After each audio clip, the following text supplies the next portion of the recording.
इयम् आकाशवाणी सम्प्रति वार्ताः श्रूयन्ताम् प्रवाचिका निधि झा।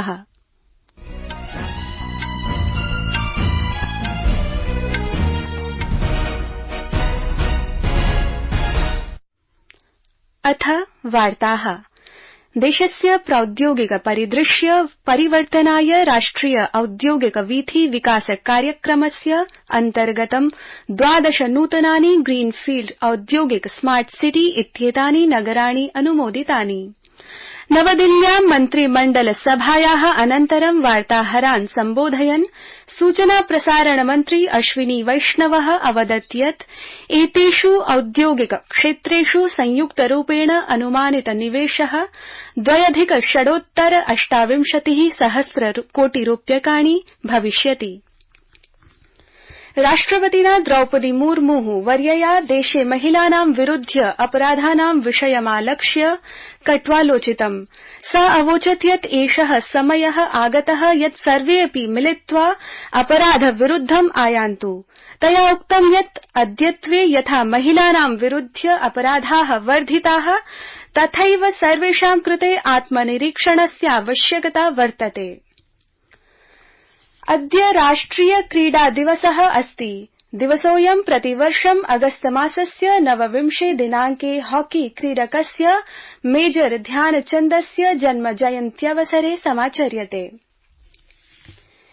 हेमन्त सोरेन सर्वकारस्य मन्त्रिपदस्य अथ झारखण्ड मुक्ति मोर्चायाः सर्वेभ्यः पदेभ्यः त्यागपत्रम् अयच्छत्। तेनोक्तं यत् दलस्यास्य कार्यशैली नीतयः च दलं त्यक्तुं बलं दत्तवन्तः। उच्च शिक्षा विभागं विहाय सोरेन महोदयः जल सम्पदा विभागम् अपि धारयति स्म। सोरेन महोदयः भाजपेति दले सम्मिलितुं सज्जो वर्तते। सर्वकारीय प्रमुख वित्तीय समावेश योजनायाः प्रधानमन्त्री जन धन योजनायाः च ह्यः 10 वर्षाणि पूरितानि।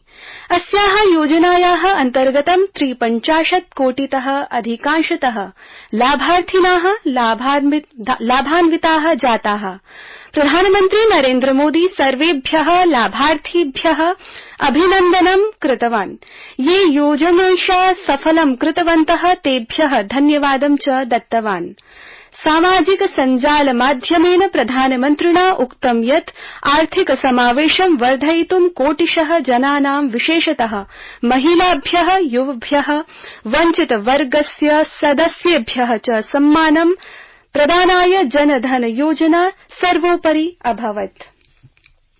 24,200 वर्षस्य पैरालम्पिक क्रीडायाः आधिकारिक आरम्भः पेरिस नगरे भव्योद्घाटन समारोहेण अभवत्।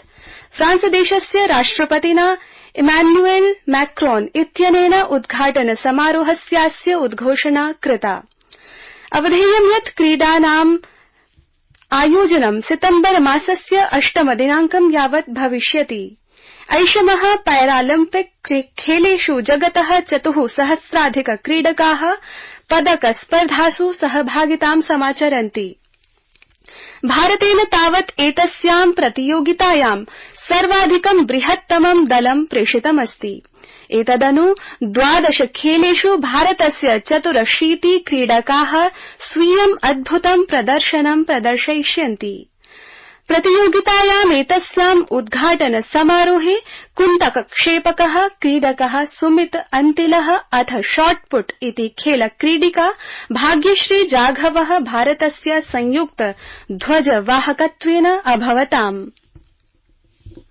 प्रियाः श्रोतारः, संस्कृत जगता सम्बद्धैः विभिन्नैः क्रियाकलापैः संवलितस्य संस्कृत साप्ताहिकीति विशिष्ट कार्यक्रमस्य प्रसारणम् आकाशवाण्याः MF गोल्ड प्रवाहिकातः रविवासरे मध्याह्ने 1:30 भविष्यति।